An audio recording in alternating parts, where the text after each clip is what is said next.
Kautusan ng Ama ang kalooban niya na huwag mong gawin ang masama sa kapwa mo. Buhay po ba ang Diyos? Naku po, ano pa yung sinabi? Hindi po pwedeng ibalik. Eh, anong masama doon kung ibabalik? Kayo po, ano pong masama doon? May masama po ba? Ito sa matanda tayo magtanong. Nakakalan na rin po namin yan. Totoo po ba yan? Tilas ko tagaling. Apo. Nalipili namin yung diyan ko. Ba't po ngayon nasa abroad pa silang mag-anak? Diba? Buhay po ba ang Diyos? Salamat, may patuto. Kaya po kayo, kailangan malalim ang pananalig at pananampalataya mo para kung may kumokontra sa totoong ginagawa mo, may paglaban mo ang Kristo, hindi ang makikinig ka sa tao. Buhay po ba ang Diyos? Pag pinakinggan mo yung tao, halimbawa, galit ka na, sinulsulon ka pa, sabi, naku Eka, nakita ko nga Eka, alam nang nagngingit-ngit. Ganyan ang tao. Ganyan ang tao, yung po bang mapagpasiklab. Sa halip na patayin ang sunog, sinisiklab pang lalo. Bakit? Yan ang tao, ang layo ng Ama. Ikaw tao, kung may nakikita kang nagsisiklab sa galit, ampatin ng pag-ibig. Buhay po ba ang Diyos?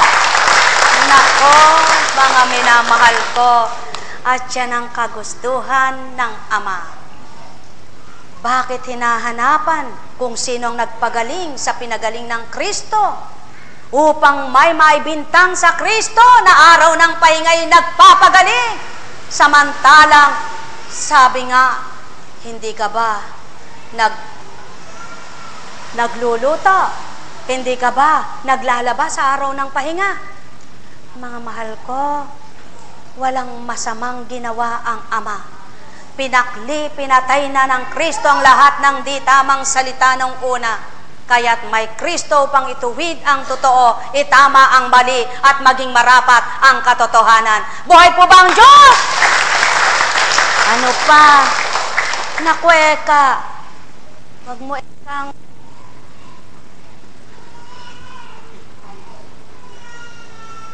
ang dami. Wag mo Ekang isusuot yan. Wala pang 1 taon Ekang namatay ang iyong inay, susuot mo na naman yan. Baka Eka mamaya, paano kung walang isuot yung anak niya? Huhubarin. Maghuhubad, mas nakakahiya yung nakahubo. Kaysa magsuot ng wala pang 1 taon Eka, isusuot mo yan. May sinabi ba ang Amang palipasin mo yan? Wala po sa Biblia yan. Sa katotohanan po, wala sa Biblia yan. Basahin nyo mula sa simula, unang tipan hanggang bagong tipan, wala sa Biblia yan. Ang tao ang naglalagay ng kautusan, subalit ang kautusan ng Ama ay di matunton. Buhay po ba ang Diyos? Buhay po ba ang Diyos? Mga minamahal, nawa sa paghahari ng Espiritu sa katauhan ninyo, matuntun nyo ang kalooban at kagustuhan ng Ama. Ang marapat lamang din ay ang iwasan ng kasalanan. Kapag nabatid mo ang tama, magtama ka sa iyong gawa. Kapag nabatid mo ang mali, huwag mong susungin, huwag mong gagawin. Kapag nabatid mong masama, manahan ka sa tama. Ang magandang araw ay sumainyo, mga mahal. Buhay po ba ang Diyos? Ay, kakakasal lang Eka ng anak mo. Wag mo Ekang pakasal yung isa. Ba't pinagsunod Eka sila? Nakatakda yun. Paano mong babaguhin? Ngayon, para maging mabuti ang kapalaran, sabihin mo sa Ama, Ama, niloob mo pong maganap ito. Ikaw na pong maghari sa mga anak ko. Mas pangit naman po kung ang isa ay hindi ko ipakasal. Buhay po ba ang Diyos? Buhay po ba ang Diyos? Nako. Kaya pag may nangyari, sinabi ko na Eka, wag mo Eka ang pagsusunurin Kasi eka'y masama. Bakit naging masama? Sinabi na ng dila mo, tapos nasindak ka. Tamang nasindak ka, sumunod ka pa rin sa gusto ng anak mo. Kaya nung may mangyari, kasi sinunod kita eh. Mga kapatid, tatandaan po ninyo, kung pagmulat ng mata nyo'y mabuti na ang laman ng isip nyo, mabuti ang magaganap sa bawat araw nyo. Kung pagising ninyo, ang Ama na ang tinatawagan nyo, Espiritu Santo'y daratal sa inyo. Kung sa bawat saglit nananambitan kayong totoo, ang tukso'y ilalayo sa inyo at mapaghahari ang kabutihan sa puso nyo. Ang may pandinig ay nakarinig. Buhay po ba ang Diyos? Buhay ba ang Diyos, anak? Pero tutuloy mo pa rin ang pagbabanyos mo, ha? Yan, kagwapo mo na. Lalong gumwapo. Buhay po ba ang Diyos? Kasambay kasama niya. Kayo lang po kasama niya. Purihin ang Ama. Kahapon kasama yung kanyang Hoy, ikaw napakapalad mo, anak. Kabata mo pa, nakakarinig ka na ng iba't ibang salita, hindi yung salitang kanto, Buhay po ba ang Diyos? Buhay po ba ang Diyos? O sa dako pong ito, buhay po ba ang Diyos? Nako, dapat mabuhay na ganap ang Ama sa buhay ng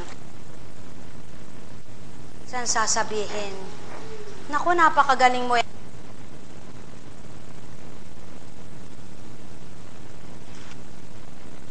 tao. Bakit pinagmamasdan ang mga mali ng kapwa?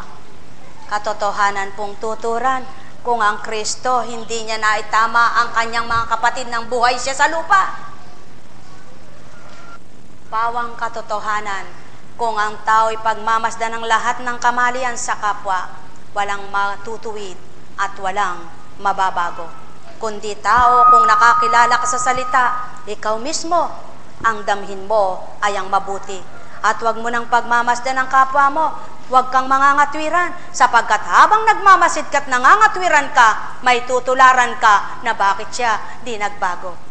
Ikaw ang mauna nang sumunod sila sa'yo. Ang may pandinig ay nakarinig. Buhay po ba ang Diyos? Gusto niyo na pong muwi? Gusto niyo na po bang magsiuwi? Ay, salamat po sa Ama. Mayroon lamang po akong ibabahagi. Hindi po ako at hindi po ako matatapos pag hindi ko binahagi kasi ito po pinapasok eh. Mayroon po akong kaibigan na nung high school kami at yun nga po ang dadalawin namin na naging pasyente po dito yung nanay niya. Ngayon po, hiningi yung number ko, nasa Canada siya. Tinawagan niya po ako. Tapos, kinumusta, maraming kwento siya, hanggang sa natanong ko, kailan ka uuwi? Ay, siguro mga 2012 pa. Hindi. Hindi aabot yun, uuwi ka itong taon na ito. Ay, bakit Basta, uuwi ka ngayong taon na ito. Ayun po, siyang hinihintay para bago ilibing yung kanyang ina. Buhay po ba ang Diyos? Kaya, bakit po pinabahagi ito ng Ama? Ikaw tao, kung may plano ka man sa buhay mo, kung minsan hindi mo yun mapapatotohanan ang magaganap sa iyo, sapagkat may pagbabago ang layo ng Ama sa iyo. Buhay po ba ang Diyos? Kaya nga, kung ang dapat mo lamang gagawin ay ang magtiwala sa Ama, at di ka nagsasalitang sa isang taon, sa makalawa, sa etc., ialay mo ang bawat araw mo, at wala kang sasabihin kahit ano, hindi ka masasaktan. Buhay po ba ang Diyos? Sapagkat ang Ama ang nakababatid ng kaganapan sa iyong buhay at ang Ama ang nagtatakda sa bawat namamatay, maliban nagpatiwakal, maliban pinahintulutan ng Amang mamatayan sa pagpapatiwakal. Bakit? Mayroon din pong kaganapang pinapahintulutan niya yan, subalit hindi niya gusto yan. Bakit? Sapagkat ang tao ay sutil. tinatakda niya yung kanya, samantalang may takdang para sa kanya ang Ama. At siyaon ang kanyang hindi tinatanggap sa kaharian niya. Buhay po ba ang Diyos? Kaya tao, ang buhay ay buhay, ang galak ay galak, at iba ang patay kaysa buhay. Kaya pakita mo at patunayan mong buhay na buhay ang pananalig at pananam